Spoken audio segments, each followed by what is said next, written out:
Hello everyone, কেমন আছো তোমরা সবাই? আশা করছি তোমরা খুব ভালো আছো। আমরাও কিন্তু বেশ ভালো আছি। আমার চ্যানেলের আরেকটি নতুন ভিডিওতে তোমাদের সবাইকে অনেক ওয়েলকাম জানিয়ে আজকের আমি ভিডিওটা কিন্তু শুরু করব। তো অনেক দিন পর তোমাদের সামনে ভিডিওতে আসলাম। তো আজকে ভাবছি একটা রেসিপি তৈরি করব, সেটা হলো আমের আচার।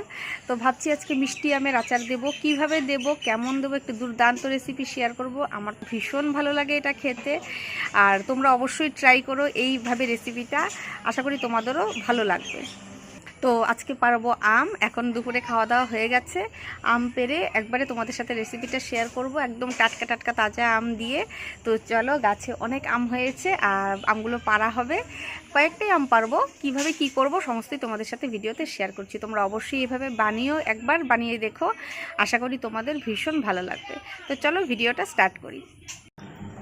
তো দেখো বন্ধুরা, দুপুরে খাওয়া দাওয়ার পর কিন্তু বাইরে চলে এসেছি। আর এখন যেহেতু চলে এসেছে বর্ষাকাল, সেহেতু কিন্তু বাইরের অবস্থা ভীষণ খারাপ হতে চলেছে আস্তে আস্তে। তো লোক লাগিয়ে এগুলো সব পরিষ্কার করানো হবে। আর এই যে জবা ফুলটা দেখতে পাচ্ছ, কি সুন্দর কালারটা, এটা কিন্তু আমাদের বাড়ির শোভা, ঠিক আছে। আমার বাড়িতে বেশ কয়েক রকমের জবা গাছ আছে, তোমাদের সাথে কোনোদিন শেয়ার করব। আর ওই পাশে দেখতে পাচ্ছ, ওটা কিন্তু বেগুনি জবা ছিল, ঠিক আছে।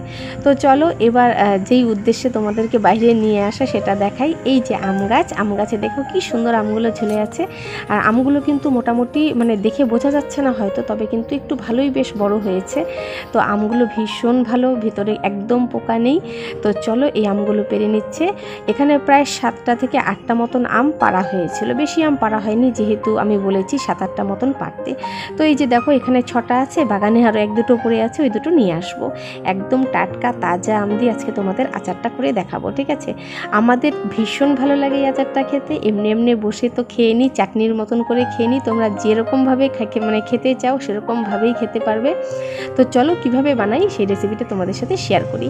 এখানে 4টা আম নিয়েছি আমি। আচ্ছা, আমার কাছে না যখন সমস্ত প্রসেসটা করে ফেলেছি, তার পর আমার কাছে একটু কম লাগছিল, শেষে কিন্তু আমি আরও 2টো আম অ্যাড করেছি এখানে। তো এখানে টোটাল আমি আম নিয়েছিলাম 600 থেকে 650 গ্রামের মতন আম নিয়েছি, ঠিক আছে। এখানে দেখো সমস্ত চোকলাগুলো আমি খুব ভালো করে ছাড়িয়ে নেব। ছাড়িয়ে নিয়ে কিন্তু একটু জাস্ট মুছে নেব, শুকনো কাপড় দিয়ে চোকলা ছাড়ানোর পরই মুছে নেব। মুছে নিয়ে একটা থালায় রেখে দেব। তো খুব সাবধানে আস্তে ধীরে কিন্তু এভাবে তোমরা চোকলাগুলো ছুলে নেবে। আর তারপর কিন্তু সমস্ত জায়গা পরিষ্কার করেছি, পরিষ্কার করে থালায় নিয়ে নিয়েছি আমগুলো। এই যে দেখো, থালায় আমি 4টে আম নিয়েছিলাম, আর তারপরেই দেখতে পারবে 5টে আম হয়ে গেল। তো দেখি আমার কম মনে হচ্ছিল, তো 5টে মতন কিন্তু নিয়ে নিয়েছি। আর এই যে গ্রেটারগুলো দিয়ে খুব ঝিরিঝিরিটা দিয়ে সুন্দর করে একদম কুড়িয়ে নেবে, এই যে এরকম করে। আর অবশ্যই বলবো খুব সাবধানে করো, এটা করতে গিয়ে কিন্তু আমার নখে লেগেছিল পাশে, নখের পাশে লেগে কিন্তু নখটা উঠে গিয়ে রক্তও বেরিয়ে গেছিলো।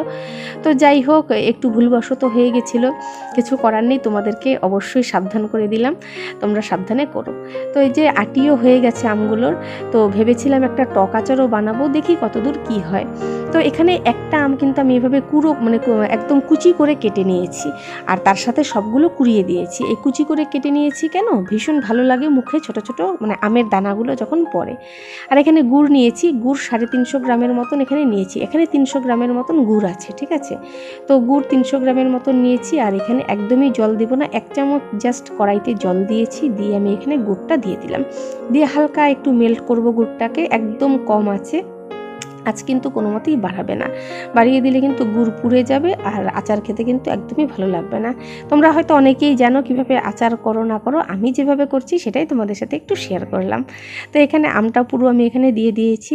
আরও একটা কথা, এখানে সমস্ত প্রসেসটা যে করেছি সমস্তটাই কিন্তু একদম লো আঁচে রেখে আর কি করেছি। তোমরাও একদম লো আঁচে রেখে করবে। যদি বাড়িয়ে দেওয়া হয় তাহলে কিন্তু খুব তাড়াতাড়ি গুড়টা টেনে শুকিয়ে যাবে, আর আমগুলো কিন্তু সেদ্ধ হবে না। তো এখানে 3 চামচের মতন চিনি প্রথমে অ্যাড করেছি। তারপর আমি যদি বুঝি চিনি লাগবে, সেক্ষেত্রে আমি পরে আরও চিনি অ্যাড করব। আচ্ছা, গুড় আর আমের রেশিওটা তোমরা তোমাদের পছন্দ মতন কিন্তু বাড়িয়ে কমিয়ে নিতে পারো। অনেকে একটু টক টক পছন্দ করে, অনেকে টক মিষ্টি পছন্দ করে, আবার অনেকে কিন্তু একদম মিষ্টিটা পছন্দ করে। তো আমার আচারটা কিন্তু একটু টক আর একটু মিষ্টি দুটোই আছে। তো সেভাবেই কিন্তু আমি এখানে গুড়টা আর চিনিটা ব্যালেন্স করেছি। তোমরা সেটা বুঝে অবশ্যই চিনি বা গুড় গুড় অ্যাড করবে। যদি তোমাদের মুখে দিয়ে মনে হয় যে আরও একটু বেশি মিষ্টির দরকার, তাহলে তোমরা একটু বাড়িয়ে নেবে মিষ্টিটা, ঠিক আছে। তো এই যে তারপর আরও একটা আম কুড়িয়ে আমি এখানে দিয়ে দিয়েছিলাম, আর তার সাথে কিন্তু আরও 3 থেকে 4 চামচ মতন চিনি আমি এখানে অ্যাড করেছি। তারপরে একটু সামান্য লবণ দিয়ে দিয়েছি, লবণটা দেখো যেন বেশি না হয়, খুব সামান্য দিয়ে একদম কম আছে কিন্তু আমি আমটাকে সেদ্ধ হতে দেব এই জলের মধ্যেই। এক্সট্রা করে কোনো রকম এখানে জল আমি ব্যবহার করব না। তো খুব ভালো করে দেখো একদম কমিয়ে কমিয়ে কিন্তু আমটাকে এভাবে সিদ্ধ করে নিয়েছি। আর যত সময় গেছে রঙটা কিন্তু আরও সুন্দর হয়েছে। সামান্য একটু হলুদ দিয়েছি, জানি এত সুন্দর কালার এসেছে হলুদ দেওয়ার দরকার নেই, কিন্তু আমার মা বলতো যে খাবারে নাকি একটু হলুদ দিতে হয় সব সময়, তো সেই জন্য আমি অল্প একটু হলুদ দিয়েছি।